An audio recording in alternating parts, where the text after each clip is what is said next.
us tonight. Well, thank you so much. And thanks everybody from the Bergen County CHAD chapter. And congratulations again to all of you for the amazing work you're doing, so as to be voted the best doggone chapter on the planet.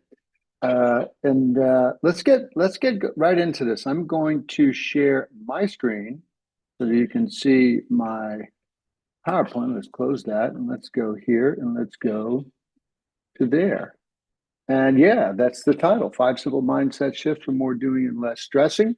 And yes, indeed, I am Alan P. Brown, the creator. Well, I'm a productivity and ADHD coach. I'm also a business coach to other coaches and a speaker slash author, as Alan mentioned. And some of you may know me actually as the creator of the ADD Crusher, which is I call it a virtual coach program for ADHD teens and adults. It's won the CHAD's Innovative Program Award some years back. And again, you can get this free little ebook, 5 things we're doing. I like to say we're doing because I want to include me in it. 5 things we're doing every day that make our ADHD work. I do hope that you will grab that. I have another goodie to share later on, so you'll want to stick around. Now, this presentation is a preview of what I hope will be presented at the 2025 International Conference on ADHD, which will be in Kansas City. You'll see that there is the 2024 logo up there, because we don't have a new logo yet for 2025, but the real reason is, and this is why I always say, I'm out there just as my clients are. I'm out there fighting the fight, just as you are. I'm battling with my ADHD every day, just like you are. So here's an example. So I've submitted every time I've submitted to an ADHD conference. I always do it early, and I always end up presenting. Got a great track record. And then when I did not hear from CHAD, after a couple of weeks, after other colleagues of mine were hearing whether they were accepted or not, I sent an email to one of the top guys at CHAD, Harry Tuckman. Many of you know him, and say, "Hey, Harry, I just checking. Was there something go wrong?" Just Alan, I don't see you in the system. Yes, I have you speaking on influencer panel, but I don't see it. Are you sure you submitted? I said, I submitted a month early. No, I didn't say it like that. And he says, well, you might. So I go into the system and I check, and there's my presentation sitting there in draft form. I had not clicked the button. So that's why it says 2024. That's what I was supposed to be. Okay. So anyway, let's talk about what got me interested in mindset shifts. So some of you who are maybe my age may recall this TV special by Dr. Wayne Dyer back on PBS years and years ago, and it's called Change Your Thoughts, Change Your Life. And I bought the companion CD, and his main premise was if you changed, I'm sorry, what happened? Why did extra clicks happening? If you change the way you look at things, the things you look at will change. So that is it's about shifting your mindset, shifting the way you view something. And I thought, well, that's a really powerful concept that I could use. And his content was based on the 2,000-year-old Tao Te Ching, which I recently tried to reread, and it's still way too deep for me. But I was really intrigued by his interpretations of some of the stuff in there, and I began experimenting with simple mindset shifts. Now, what exactly do I mean by simple mindset shifts? Well, if you know anything about me, you know that I like science. I like evidence-based strategies, and I'm all about simple, learn it today, do it tomorrow hacks. So I'm not talking here about dramatically altering, for instance, one's psychological relationship to a major trauma, or overcoming low self-esteem, or becoming Tony Robbins or a triathlete. I focus here on smaller, easier shifts that can help us now, in the moment, in our daily doings. So for example, my favorite example here is the flat tire at night when it's raining. And let's just say that your phone batteries just died, so you can't call AAA or whatever. So you're left with, now I have to get out and I have to change my tire in the rain, in the dark, And there are two ways to do it, psychologically or mindset wise. You can grumble through the whole process. Why me? This sucks. I hate this. Never again. I can't believe I didn't charge my phone. I da da da da da da da. Or, and I'm not saying it's easy, but you can go, you know what? I got a flat tire because I didn't charge my phone, or I'm stuck here because I didn't change my charge my phone. And you know what I'm going to do? I'm going to fix the flat because it's not that big a deal. Now, let's just get in there and fix the flat, not the flat. And you don't have to enjoy fixing the flat, but you think about the energy expenditure that is saved by taking the latter mindset path versus the former.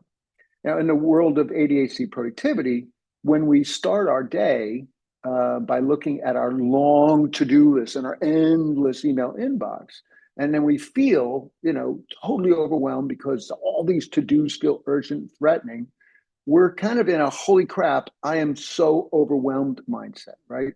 Which the science tells us increases our cortisol production. It reduces oxygen to our frontal cortex, which is where we need to be working, and making it more difficult to prioritize our many to do. So, another example of a simple mindset shift. Again, easier said than done. But again, we have a choice. We can continue to freak out, or we can learn to pause and realize, for instance, that, in reality, of all these to dos and unanswered emails, none is a problem right here in the now. So I'm always inviting my clients and myself to, okay, get in the now, there's no problem here, et cetera, et cetera. So, and think about it, here in this Zoom together, none of us has a problem or a crisis or a to-do that is so urgent that, it's a real problem, right?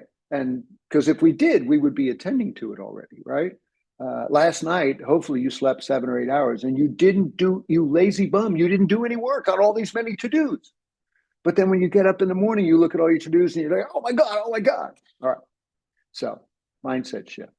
Yeah, we can shift into an okay, dude. There's no problem here now. And the moment actually we make this little shift, our cortisol shuts down and our brain gets its oxygen again, giving us a shot at having a mindset more like this, right? Sounds very Buddhist monkish, but it's really just a simple mindset shift. Now, while most mindset shifts like this one are called upon in particular situations, some mindset shifts you can work on over time to ingrain that new mindset that you're trying to make to own, right? A great example of that is a daily gratitude practice. I don't know if you've ever if you've heard about any of the research on this, but there's tons of research on it. So by just taking a minute or two each day to write down three new things for which you're grateful. Here's mine today. I only got two so far. By the way, number 2 is Chad Bergen County. It's just right there on my gratitude list. I'm serious. But seriously, the research tells us that when we just jot down 3 new things for which we're grateful, and this is a quote from the research, your brain starts to retain a pattern of scanning the world, not for the negative, but for the positive first. So you actually rewire your brain. I keep clicking one step ahead. It actually rewires your brain, rewires your synapses, allowing you to work more optimistically and more successfully. Our brain at positive, and this is further from the research, is 31% more productive than our brain at negative, neutral, or stressed. Salespeople perform 37% better. Doctors are 19% faster and more accurate at coming up with correct diagnoses when positive versus negative, neutral, or stress. Again, right out of the research. So just based on these 2 examples, really 3, could mindset shifts help you with productivity, time management, beating the overwhelm, attitude and mood, even better relationships, perhaps?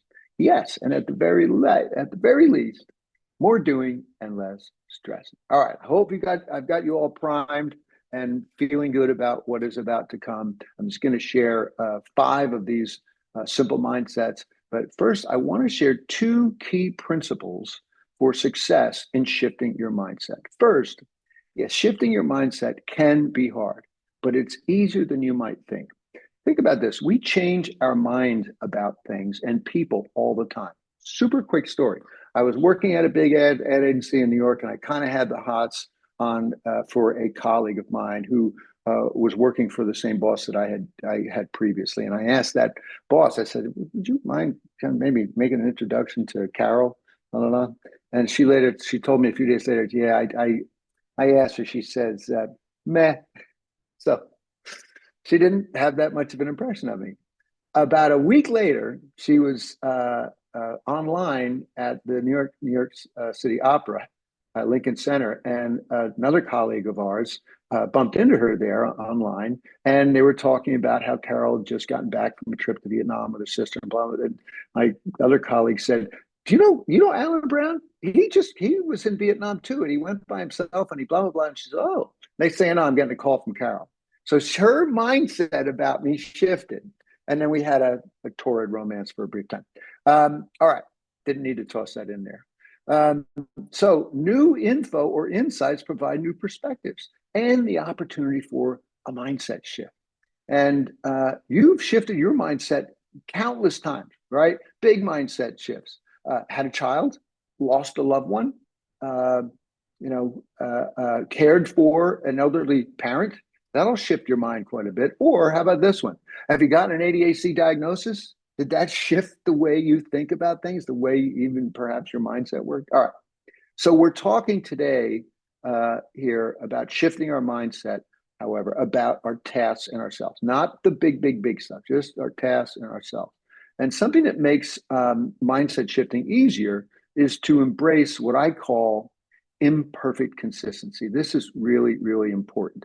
We ADHDers have this thing where we go, I can't do that, or I should be able to be perfect, or I should be able to do this every day. And then when we don't, we beat ourselves up and we go kind of, see, I can't do anything consistently. You think about trying to start using a new plan or something, you use it for 4 days and then you blow it off for 3 months, and then you try it again, et cetera, et cetera.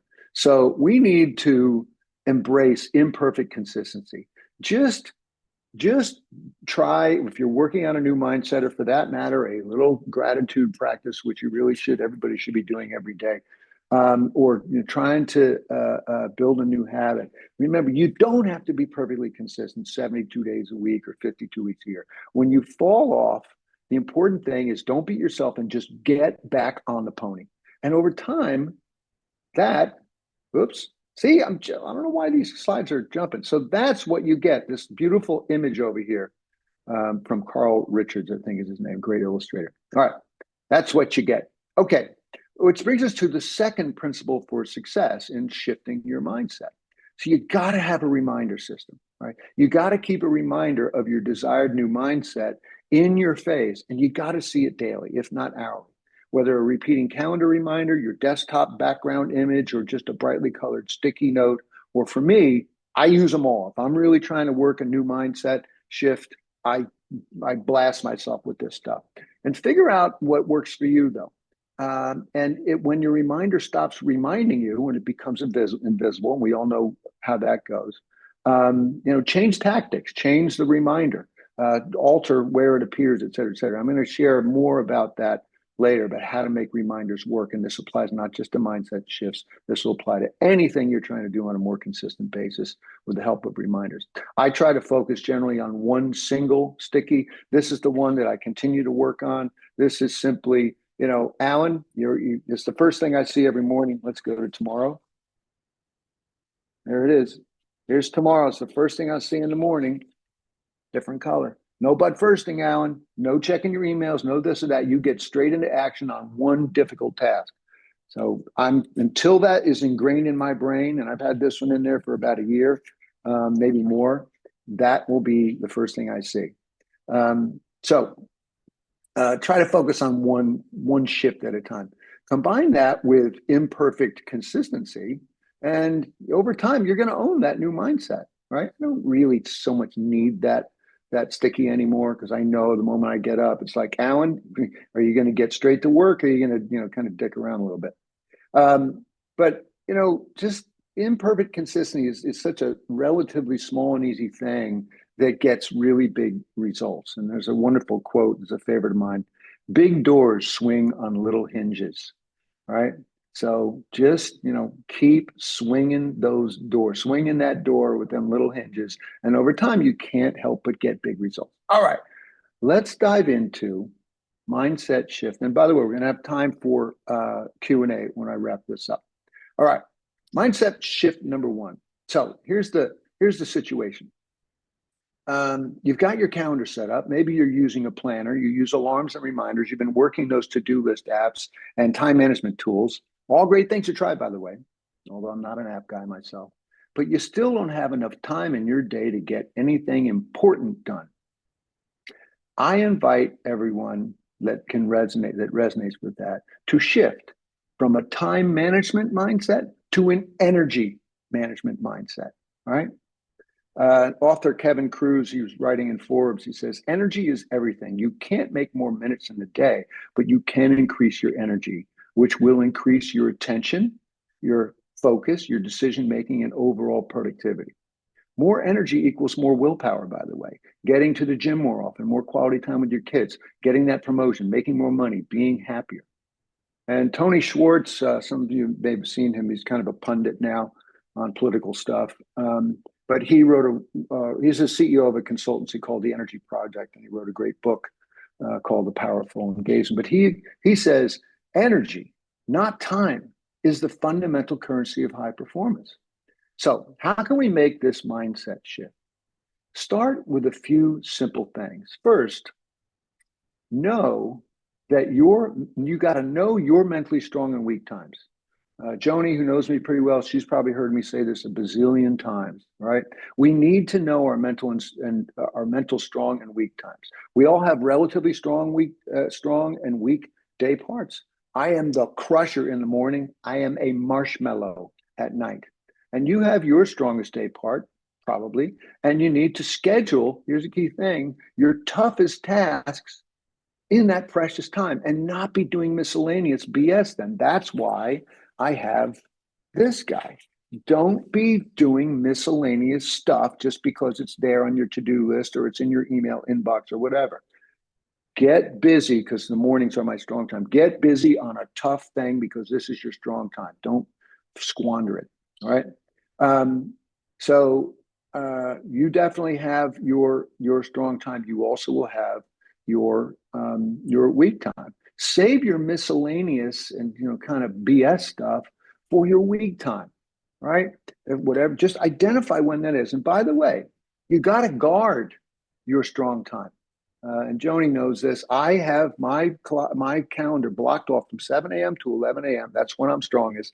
And I don't make any appointments during that time. I mean, unless there's a brain surgeon who says, Alan, the only time I can fix your brain is like 7 a.m. on Thursday. And I'll be like, are you sure? Are you sure? Anyway, yeah, I don't let doctors set time there. I don't run errands there. I don't do things with friends or whatever. All right. So you got to guard. So I invite, if you know what your strong time is, go ahead and block that off in your calendar. Doesn't mean you can't do anything else then, but it's great to have a visual reminder across the week that's reminding you, this is my strong time. I'm going to try to do that difficult thing in that strong time. All right, block it off in your calendar. And before sitting down before a tough task, do what I call a work session ritual with protein. By the way, just before this, I grab my fiber and some protein. And I do that. I consider this a work session because I got to stay focused, right? So in brief, a work session ritual means that before you sit down to work on a tough or dreaded task, try to get 20 grams of protein in your tummy, guzzle a pint of water to hydrate your brain, and declare out loud what it is you're going to be working on. Then set a timer, hour, 90 minutes, whatever, and then go. And whenever you hit a wall, we want to use recovery rituals, which I'll explain in mindset shift numero dos.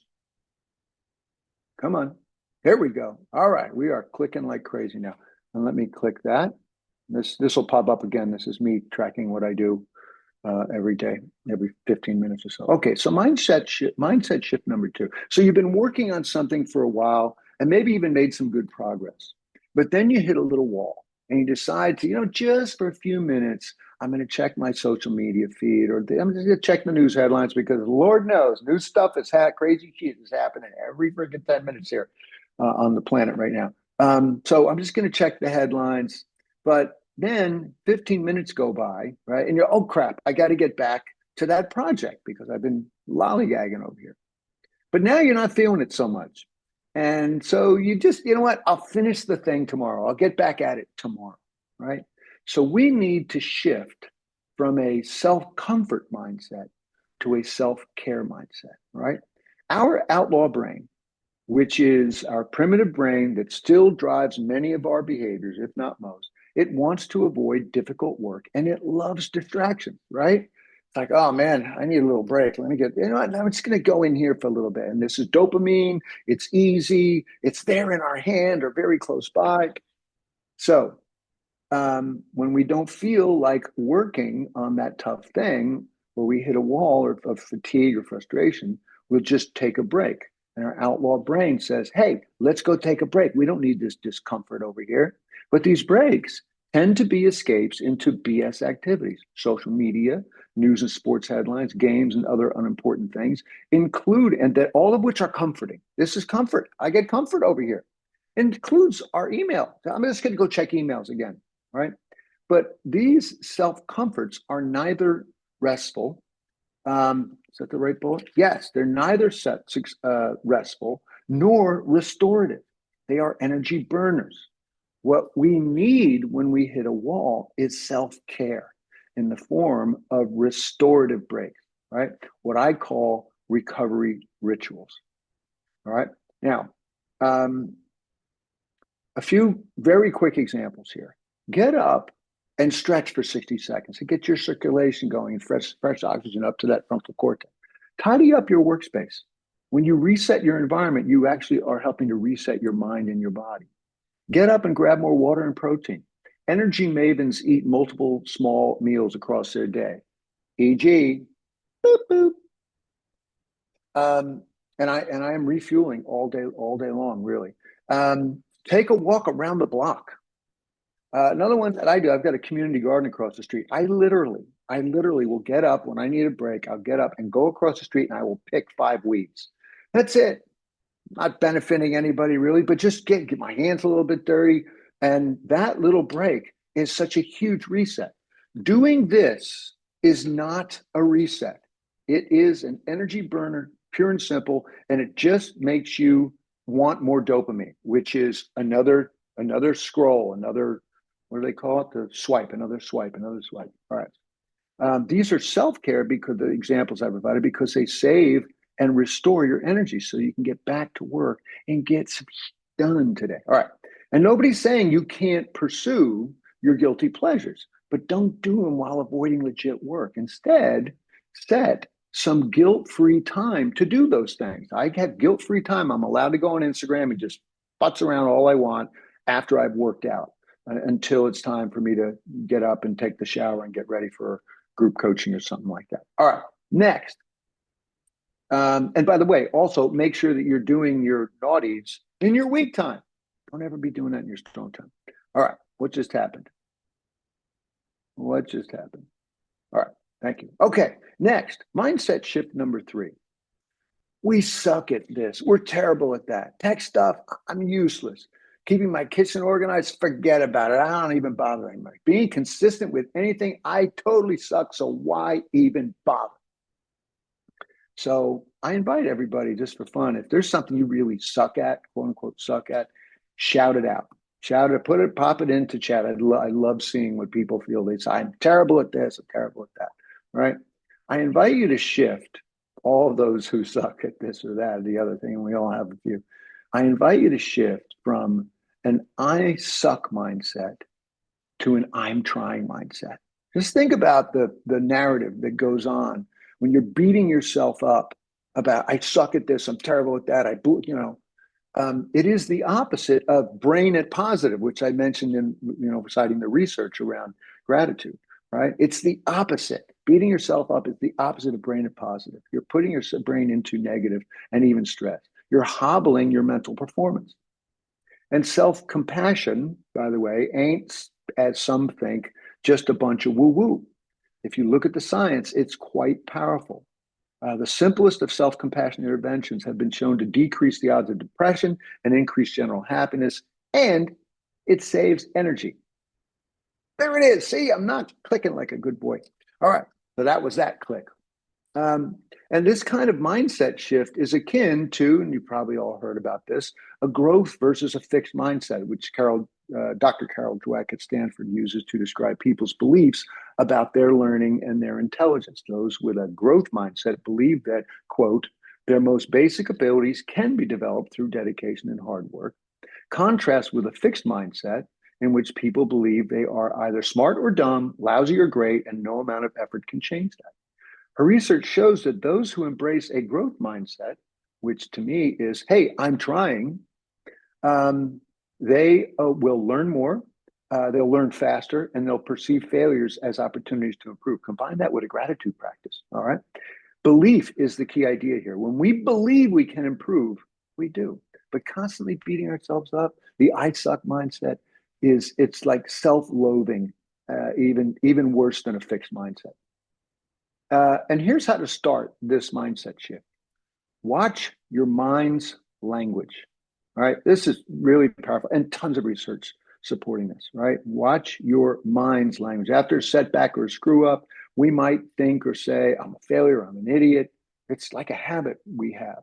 And a lot of us do that under our breath, like even like saying it out loud. I used to say to myself, you dummy, because that's what my father's an alcoholic. And that's what my father called me when I screwed up. And I screwed up a lot. You dummy, dummy, dummy. So I called myself dummy. Start trying to catch yourself in any language like that and switch it to something like, hey, I'm trying, or I failed, but I'm going to try harder next time. And watch especially what you call yourself.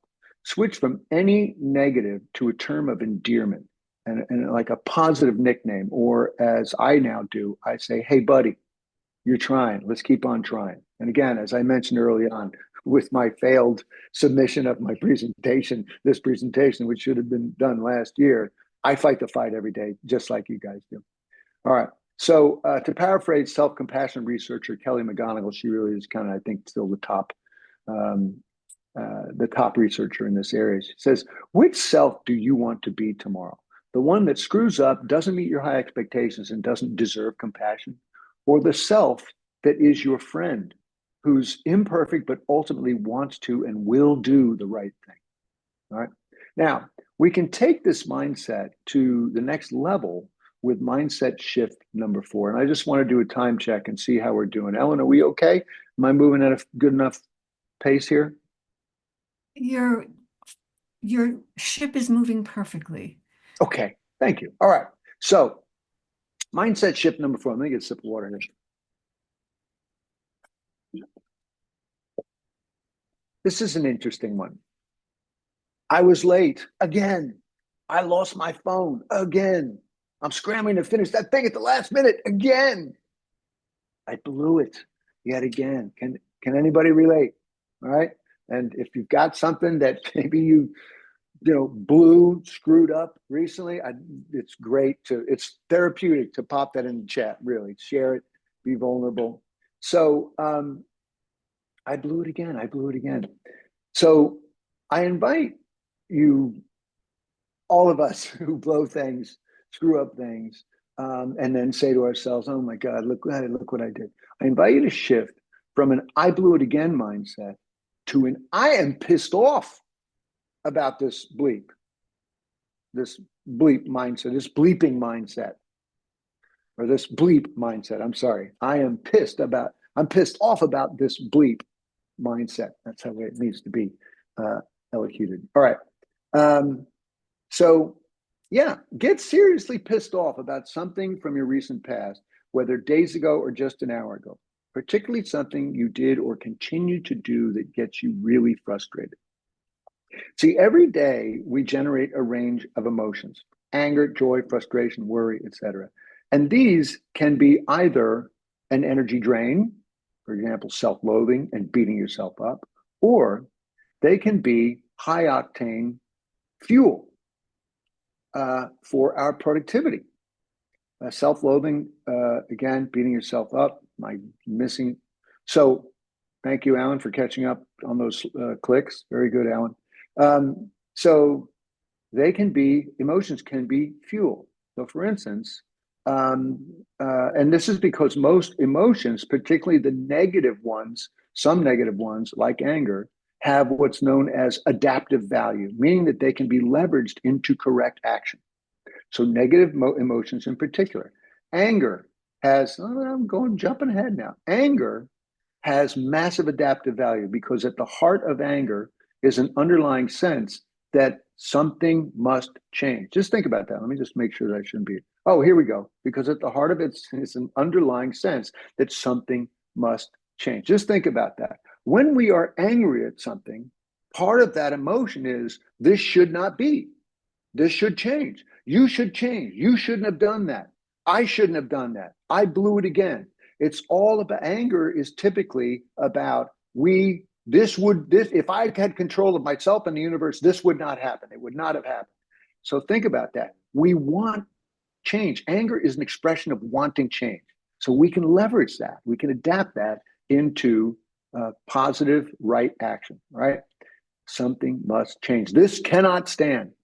An author named Celera Green, I get this wonderful quote from her. She says, anger is the tip of passion.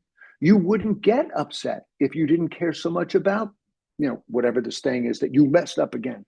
So if there's something that matters, there's going to be some energy to deal with it. She goes on to say, put the anger and its energy right in front of you. What's triggering me? What's underneath it? What do I care about that's making me angry?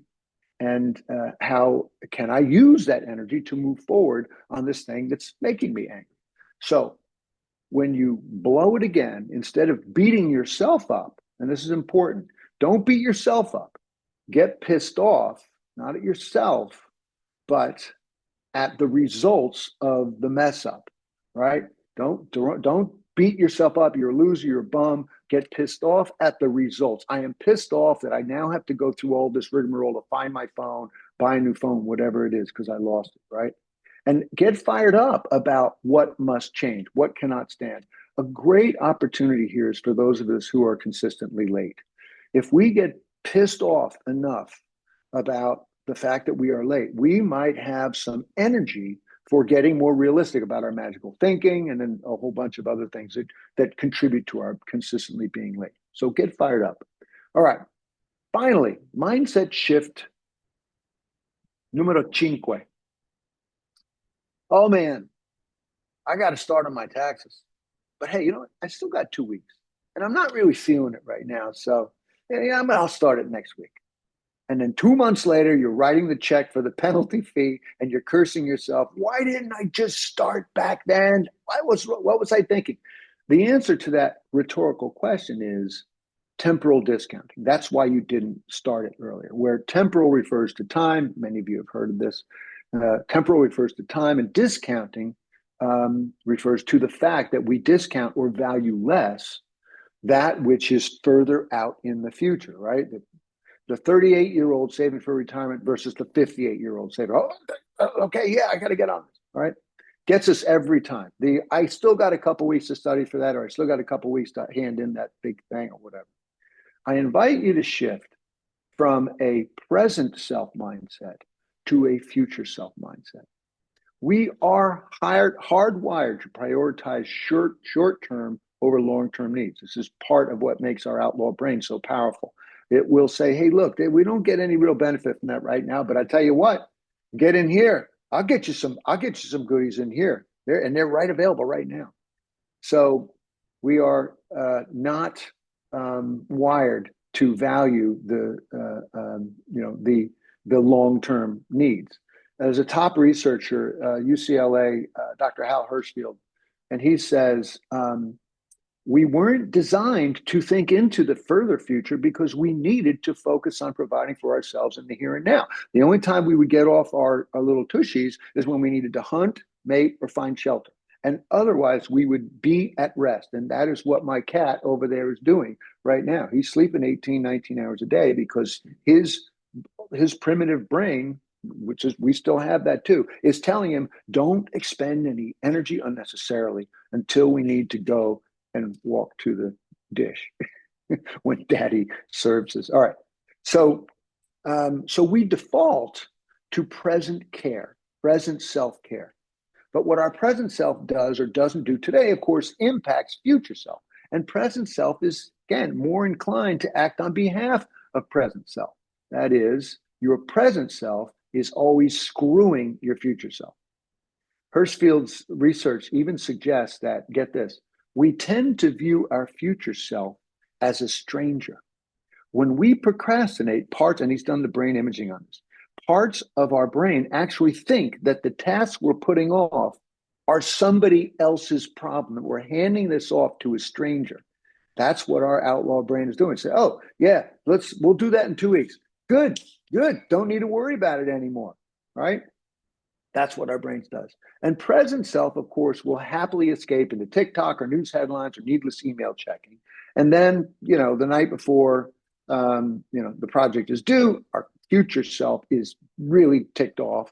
Why didn't I start this sooner? What was I thinking? And now here's the good news. And more research coming your way. Research shows that the more we think about our future self, the more responsibly our present self will act. So next time you catch yourself kicking back and saying, oh, I don't feel like doing that right now, and yeah, I still got plenty of time. See if you can invoke your awareness of temporal discounting and make the shift by asking your present self, how will future me feel about present me blowing this off? Just asking that question will help to put you into action. It's actually a great procrastination brain hack, if you will, to help prompt that on a regular basis. Maybe you put a little sticky that just says, what about my future self? Where you'll see it whenever you're working. Maybe it's something that goes in your workspace. Now, if you've got 8 million stickies already on the wall, that's another topic, but make sure this one is somewhere where you can see it so that it just starts to build that mindset to take place on a regular basis. All right. And keep those all fresh in your magnificence minds. All right. And let's do a quick to help you keep these in your brain for a while. I'm going to quickly recap these, and maybe you'll think about which of these to maybe work on. So 1, time management to energy management. All the time management tools in the world ain't going to do guts unless you have energy, right? Your single best time management tool is knowing and guarding your mentally strong times. Shift from self-comfort, to self-care. Stop taking comforting escape breaks and start taking restorative breaks. 3, shift from I suck to, oh, I'm trying. I am trying. Shift from I blew it yet again to I am really pissed off about the results of my having blown it again. The results. Not I'm pissed off at me because I'm a loser. I'm pissed off at the results. And then 5, shift from present self-care, oh yeah, I got plenty of time, to future self-care by simply thinking through how, how you're screwing yourself over, right? Any one of these will bring you the gift of more doing and less stressing. And with that, just a little bit of closing advice. Our friend, Bruce Lee, he says, knowing is not enough, we must apply. Willing is not enough, we must do. And I'm all about taking actions on things that we've learned. And I've just shared 5 simple mindset shifts that could really help you in the coming months and years. And I hope you've taken some good notes on them all, but I invite you to forget them all, except for just 1. Usually I say just 2, and that's why I put the X over the 2. And the reason I invite you to just focus on 1 is because we're talking about mindset shifts here. And those are bigger than just little hacks, little things, go try this app or whatever. Just think about the 1 that really resonated the most with you and see if you can put that in action. All right. It's one thing to learn something new. Again, it's another thing entirely to implement something new, let alone to implement something new, let alone to build a habit around. We must focus in on one thing at a time, especially, again, while trying to adopt new mindset. So look again at the 5, there they are again. I would love to hear which one got you a little bit excited. And if you'd be kind enough to put it in the chat, which one of these 5 will you maybe make a little commitment, a little loving commitment? Don't worry, I'm not going to call you tomorrow. Although if you give me your phone number, I'll call you. I'll help you out with a little love and accountability if you want it. because that's what we do in our group coaching. We love it. But seriously, just see if you can identify one and write down a sticky or put it in your calendar. All right. And remember this, for success in shifting that mindset, you gotta, again, have a reminder system, right? Okay, why did that click to two things? All right, we need reminders. Stickies are effective, but quickly become invisible, right? You gotta keep a reminder of your desired new mindset in your face and see it daily, if not hourly. Figure out what works for you. And then again, I try to focus on one single sticky at a time. There's the one that I really am working now. Focus on one mindset shift at a time. Create brightly colored stickies or other visual reminders. Combined, keep in your line of sight, but isolated from your other gazillion reminders, as I mentioned before. If it becomes invisible, which it will, every reminder that, how many reminders do we have that we don't even see anymore? We've got to refresh it. Ask, first of all, ask, is this still relevant to me? Am I still really interested in trying this? If it's not, take it down. Let's not pretend that we're pursuing it. But if you still got some heart for it, find a way to make it fresher, put it in a different place, change it, move it, anchor it to an existing routine. I anchor a lot of things to things that I already do. I've got a little hack that's sitting on my bathroom mirror that just a simple sticky that I just look at to help me reframe how I'm thinking about the day. And just don't forget that wonderful quote that big doors swing on little hinges. I want to offer you this freebie. And this is from the previous year's presentation, which it was pretty big hit. And I shared 25 small and easy things that get big results. And in the spirit of just try one thing at a time, hopefully you'll be working on one of these mindset shifts. This is a little library of all kinds of it's small and easy things that really do get big results. I won't take the time to provide examples, but just know that there's a whole bunch of good stuff, a little bit of which was mentioned here tonight. But you can get that at addcrusher.com/25easy. This whatchamajiggy. What are these called? These things over here? These Martians? I forget. What's that? What's that? Come on, I'm having a brain stuckiness. What are these called? I can't remember. The thing you scan it with your phone. Yeah, that thing. You could do that too, and there might be an ad. QR code.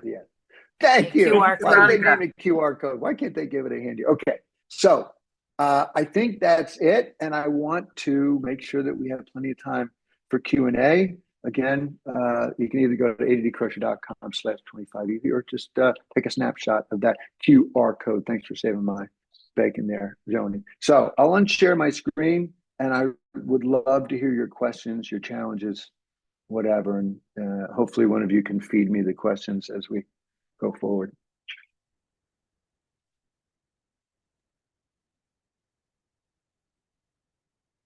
Well, that was great, Ellen. Absolutely great. There was so much information in there. It was unbelievable. There are comments in the chat responding to your question about what is the one thing that people want to pick. So, and lots of requests that they access to the recording. So that will definitely go up on our website. But people were talking about the future self and moving from I sucked, I'm trying, going from your present self to considering your future self to help beat procrastination, and the whole idea of time management, going from time management to time energy, which is huge. Actually, I've never heard that before, and I think it's brilliant because energy we have control over, time we seem to not. Yeah, and again, I always say, you can have all of the tools, all the apps, all the planners, and all these other things that help you manage your time. If you don't have any energy, you're not going to use the tools. You're not going to have the energy to begin on something. And by the way, the best time management hack in the world, start working on something.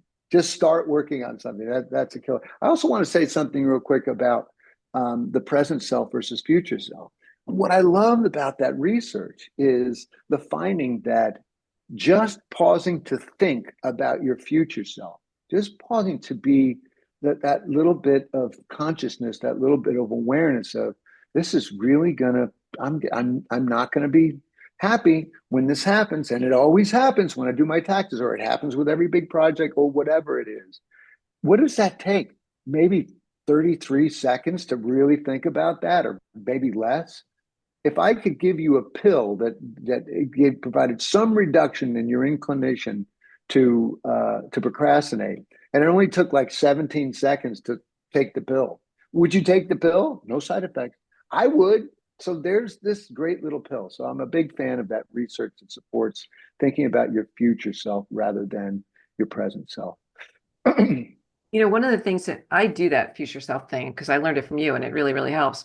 And one of the things that I find happens for me is that when I think about my future self, I actually go to the emotional place. Like I feel how I would feel in the future having not done the thing. And that gets me to do the thing because I Yeah. can feel what I don't want. So I'm all of a sudden I'm back and like, oh, I can change that right now. Yeah, yeah. I love that you go to the emotion, because that's going a little bit above and beyond the Call of Duty. And maybe that's, if I were to read the whole research paper, I wouldn't be surprised if they talk about that in there. The fact that, it's not just thinking about the consequences, but thinking about the emotional state that you will be in as a result of that. So I think that's Yeah. great, great advice. Yeah, we have a couple of questions. Benji asks, how do I change my mindset to make things matter more? To make things matter more. Hmm. Well, I'm going to give you a very unsexy answer. All right. And it's probably a phrase that you've heard before. We've got to think about our why. If something, if we want something to matter more, if we don't feel things matter enough, if we dig into the why I should be doing this, why do I want this, etc., that can be really helpful. Um, and just further to that, here's something that I do, and invite all of my group coaching folks and also my coach masterminders to do, and that is to create what I call a stretch goal document. And it's just a simple thing, and I'll show you mine. This is mine from last year. It looks really complicated, but it's actually really simple. And all you're doing is saying, and it's great that we're early in the year right now, right?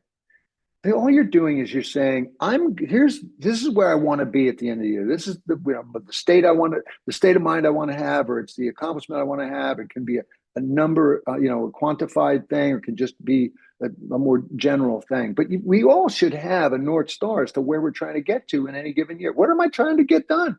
It might be a physical health thing. It might be combined with a business goal or a career goal, or just do something in your retirement to pursue. But if we don't think about that, if we don't have some kind of a longer term goal, and I'm not talking Tony Robbins stuff here, I'm talking simple goals to make. And then if you just look at the goal that you created, if you just look at that every day, oh, that's right, that's what I'm trying to do this year. That alone is going to give you some meaning and motivation and care about what you end up doing today. The other part of that is to identify what the activities are that will support that goal. And so down at the bottom of these documents, you see a bunch of activities that will support that goal. And if you were to just look at a document like that, it doesn't have to be elaborate. This is pretty elaborate. You could just have, my goal for this year is blah, blah, blah. One thing I'm going to work on, another thing I'm going to work on, another activity I'm going to do, another activity, right? And you just look at that every morning before you plan your day, and hopefully you're planning your day every morning. You can't help but move toward that goal. You can't help but care a little bit more. So I know that's sort of a generic answer and a very general answer, but I feel very strongly that we have to understand our why, and we have to have something that we're going for. What is it I'm trying to do? I hope that's helpful to you. We have another question. How do you get yourself back to the task at hand when on a restorative break? That's a big one. When on a restorative break? Yeah, how do you get yourself back to Well, first of all, I love the question. So first Yeah. of all, think about how much easier it will be to come back to work when you have intentionally said, I am going to take a healthy break from this work session rather than I'm going to jump into here and pretend that I'll only be there for 5 minutes, right? Which one is going to be easier to come back from which to come back to the work? So I just want to share that. But the thing that you do that's restorative needs to be well defined, right? It's not go, Alan, go across the street and pick weeds for a little while. Let's go across the street and literally pick 5 weeds. Go find 5 big weeds. And get maybe walk around the block once. And when I'm done doing that, I come back inside. And by the way, this is another little add to this little hack is redo your work session ritual. Remember, I talked about how when you've decided on something to work on, right? Ideally, if it's a big thing, ideally in your strong time, that you hydrate, you get some protein, maybe you top off your hot beverage of choice, maybe you re-up your Ritalin, which is the case for me. Redo that just and set a timer anew. So okay, I am now back because I did the 5 weeds, or I walked around the block once, or I stretched for 60 seconds, right? Make sure that you have defined what it is you're going to do and not kept it loosey-goosey. Then you do the work session ritual again, and now you're going to be primed to get back into that thing that you are trying to complete. That's great. Thank you. Let's see. Veronica says, thank you for the information and recommendations. They're incredibly inspiring and useful. Can't wait to put them into practice. Yay. Yay. You go. I'm rooting for you. Victor said the link that had him sign up, which he did, but he can't find the 25 things. So 25 easy, addcrusher.com/25easy. No, it's there. You might just have a typo. 25 easy, lowercase. Make sure it's lowercase. 25 EASY. Okay, so Victor, try that again. Yeah, ADD Crusher. It's not ADHD Crusher, by the way. addcrusher.com/25EASY. Oh, he figured it out. Great. Awesome, Victor. And thank you for going and grabbing that. I hope it's helpful to you. So Val said, thank you. I filled my wall with Post-its. What are your thoughts about multitasking? I always felt I thrived in it and felt motivated, but trying to work on focus. Yeah, multitasking, huh? So this is a favorite topic of mine. You've probably all heard that there's plenty of research done on multitasking. The fact of the matter is the best multitaskers in the world suck at multitasking. It reduces your IQ by 10 to 15 points, your effective IQ. And I won't go any more into that. But here's a new thing about an additional thing about multitasking. Multitasking is one of the things that burns inordinate amounts of energy, and as a result, burns inordinate amounts of willpower. Your willpower is based first and foremost on your energy level. Now, it's also based on your why and your strength of your conviction and all that stuff. But it's first and foremost about having energy. Think about how weak your willpower is when you haven't slept well, or when you've been out, partying up, or you're just wiped out. You're much more likely to go and snack on something that you shouldn't, or to dive into your silly, all due respect, silly video game, etc. So just think about multitasking as a thing that is not good for you. And I'm not going to talk about the productivity part of it, because I know you probably know that the bopping back and forth between things is not the best way to operate. The other thing that I'll just refer you back to is the power of single tasking, which is to identify the one thing you're going to be working on and then do that work session ritual around it. Okay, I'm going to work on this one thing, and this is what I'm doing for the next 90 minutes or 1 hour or whatever. And then I'm going to go get some fiber and protein. And I'm going to re-up my water, and I'm going to re-up my hot beverage, et cetera. And I'm going to sit down and go, okay, this is what I'm doing, set the timer, and then go. You do that, and you dramatically reduce the odds that you will be, oh, you know what? Oh, let me go do that. Or your phone buzzes and you go, oh, okay, let me just, and then you're lost in your text for a little while, blah, blah, blah. Although your buzzer shouldn't be on. So that's just part of my answer to multitasking. I know we're inclined to do it. And by the way, don't buy into this ridiculous myth that ADDers are somehow better able to multitask. It's utter BS. Don't buy into that stuff. Sorry for anybody who saw that written somewhere. I call them like I see them. That's been my experience as well. Val asks, what are your thoughts about, oh, no, I read that. Sorry. What reminder systems? Victoria asks, what reminder systems did you find useful? Some examples of systems that you've used and that were most impactful for you. And like what pieces of that were the most impactful for you? So I want to split the world of reminders into reminders of things so that I don't forget them. Like, I don't be late, or I don't, oh my God, I just remembered I had this freaking doctor. So that's area one. We'll call that for reminders. And the other one is a reminder to, sort of do a thing on a regular basis, right? As we're talking about here, I need a reminder that I want to make this mindset shift, right? So let's just go over here to door number one over here. I'll tell you the system that I have, I call redundancy, redundancy, redundancy, redundancy. And you've heard the old, what's real estate all about? Location, location, location. And so what I do to make sure that I don't freaking miss an appointment, or I'm not late for something because I didn't put it in my calendar, whatever. Whenever there's something major that I need to show up for, either virtually or in person, I write that in my analog calendar. I'll write it in on the day that it is, and I'll put it in there. And then I'll go to the day before, and I have a little section called prep. You can see here's that little section over here. See over there, it says, there it is over there. Prep. You don't have to read my handwriting. So I was prepped. So there was one big thing for which I had to show up on the next day, which is one of my group coaching groups, time management group.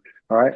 And so I write the day before. So it's a reminder. So I've got like, okay, it's not only on the day tomorrow, but it's, oh, that's right. Tomorrow I got the so-and-so. Then, so that's only two redundancies, or really one. But then I will go to my digital calendar. I make sure it's in there. I put it in there. And then I go to the day before in my digital calendar. I write prep time management group. And so these reminders it's ridiculous, right? But in order for me to set those four reminders, really only takes about 18 seconds. So when I'm, for instance, at the dentist, whom I see once a year, and I just got done, and it's okay, Mr. Brown, let's set your next appointment. Okay, September 2025. Okay, great. Do you want a card for that? Sure, I'll take the card with the written, but then I'll go into my calendar right there and then and put it in there for September 6th, 2025. I see him every September. And I'll put it in there, and then I'll go to the day before in my calendar and put it prep Patel, the name of my dentist. And then when I get home, I'll take that card out and I'll go into my planner and I will put somewhere into my planner. If it's, way off into the future, I'll put it at the back of the planner because these only last 3 months. And so I've got all this redundancy. Now, let's come back to the reminder systems for door number two, which is I'm trying to make a behavior happen. I'll just sort of first reiterate what I was talking about before when we need to try to be reminded of something that we're trying to build or do consistently. First of all, let's just start with the simple. A sticky. Sticky is I think it's like the best productivity tool in the world. Right. By the way, real quick aside, I'm not an apps guy, but if you've got an app that helps you remember things, it pops up with alerts or whatever, fine, go for it. I feel like this is the most powerful thing for me because it's visible, it's physical, and because I use a planner, and I'm hoping everybody out there is either using a planner or some kind of notebook that you're looking at every day and it's with you all the time. We can get into that another time. But, again, I can't not see this thing. This is tomorrow, Tuesday. I can't not see that because I get up in the morning. That's the first thing I see. All right, that's right. No butt firsting out, and you go straight into action on one difficult thing. So that's step one. The other, and then the thing again is that this could become invisible. Not likely because, well, no, I shouldn't say that. You'll notice that the one of these that I have in the presentation is a different color. So I will change the color once in a while just to keep it fresh. So the next color I'll go to might be this orange. That keeps it fresh. If it's if that still is not working, I might also put it in my digital calendar, which again, for this, I don't really need it. But I think the thing that applies here is, again, some redundancy, pop it into your digital calendar, have it pop up every morning or whatever time is appropriate for you. And when you see that thing, or when you realize that that digital reminder is popping up and it's kind of invisible, put it somewhere else in your day, or make it look different, or reword it, or something like that. Just keep switching things up so that your brain doesn't go, oh yeah, I know about that one. Get out of, leave me alone. Because that's why they become invisible. We see all these stickies and we go, there are all these stickies up on our own. Yeah, I know about all you guys. So I don't have to pay attention to any of you, right? So make sure it's somewhere where we will see it every day, or whenever it is we need to see it. Maybe it's only once a week or whatever. I hope that's helpful. Yeah, that was great. We have about 5 minutes left. And we have a couple of questions, so we'll see if we can get through these. I think we can. Yeah. Do you have any advice for making the whys exciting when work, diet, exercise no longer feel inspiring and are quite hard to accomplish? Yeah. You've got the That's why, but it's losing its, Yeah. Would you so work, fitness? diet, exercise, no longer inspiring and really hard to accomplish. Okay. So first of all, let me just share something about exercise. Here's the research. It's tough to have an energizing why around exercise unless you are an athlete, or unless you're doing exercise fun. You're getting some near-term fun or short-term benefit. So I don't want to do a treatise on this. I know we only got a few more minutes, but this is really important for having a why, or for that matter, for having a why that's an effective why. The research tells us that people who exercise for the purpose, for the why of, I want to live longer, I want to look sexier, or I want to lose weight, right? Those people will work out less than people who work out because they get some enjoyment or near-term benefit from it. Like, for instance, I work out 6 times a day. I'm sorry, 6 times a week. And if I am not doing that, I am feeling less sharp in my brain, right? And that is for all the research reasons that when we exercise, we produce brain chemicals that support sharper thinking, focus, et cetera, et cetera.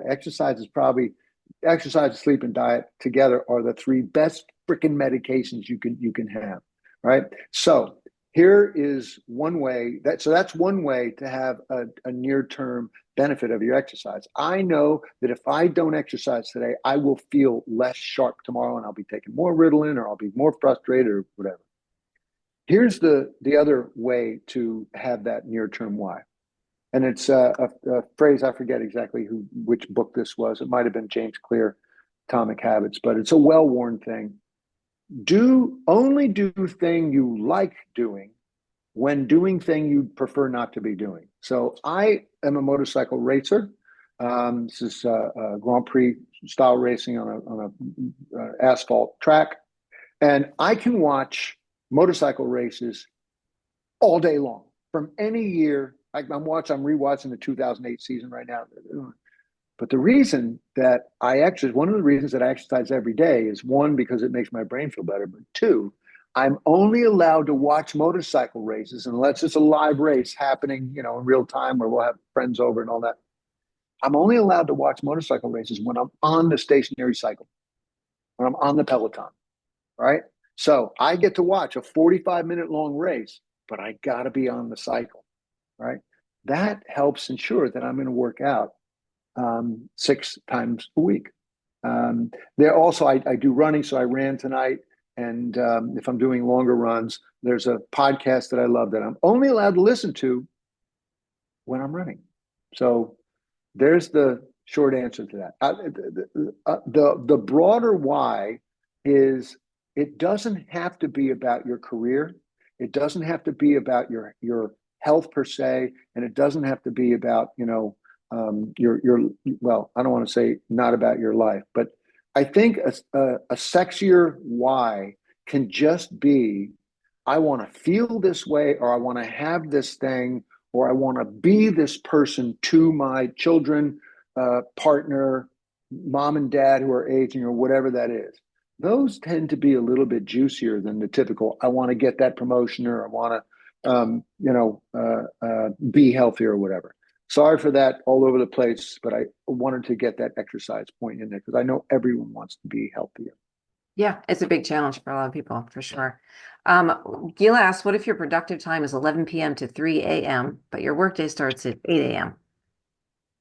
And we have a lot of night owls. Our ADDers are Yep. often night owls, right? But they have to go to I work. think, yeah. And the research tells us that about 62% of human beings are morning, 20 some percent afternoon, X smaller percent evening, and then this percentage of the night owls. And I think that ADD folks are disproportionately represented among the night owls. So first of all, let me just say, 11 a.m. to 3 a.m. and you got to be at work at 8 a.m.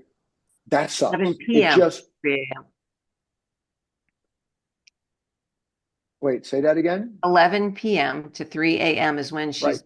really That's a awake. strong time. That's her strong right? time. Yeah. Yeah. But has to work at 8 a.m. Yes. Got it. Okay. Yeah. So that sucks. What you will probably need to do, first of all, just remember that sleep is the most freaking important thing for being sharp. I talk about diet, sleep, and exercise, but if the sleep isn't there, it's just so you don't want to be burning the candle at both ends by doing that. Maybe in an emergency situation where you really need to bang something out or whatever, maybe you work from 11 to 1 or something like that. But the thing for you to do, I think, and I hope you'll try it and it'll work for you, is look for what I call the middle level. So strong time is your strong level. Then there's your weak time down here. And then there's another one called totally wiped out, which I won't get into. But this middle one here is where you can do some stuff. You might not prefer to be doing your most difficult stuff in that time, but at least you got something. And you still should not be doing any miscellaneous admin type stuff. And I apologize. I'm taking my wife to her birthday dinner in a couple of minutes here. Yeah, we're going to wrap. Go ahead and wrap up. You have to go. So I'm okay. I'm okay. What you want to do is just look for that next best time in your day. And it's probably going to be somewhere in your work day. But if it, for instance, happens to be in late afternoon, evening, don't know, just look for that and do your best with that. I wish I had a more powerful answer. I will also just say that if you want to increase your general mental energy and expand whatever medium energy level you have, diet, sleep, exercise, man. Diet, sleep, exercise, man. All right, one more? Yeah. No, we're done. Yeah, all right. That was it. I think the questions will keep coming. And maybe people can write to you if they have questions. Absolutely. Yeah, please just send me an email at abrown@addcrusher.com.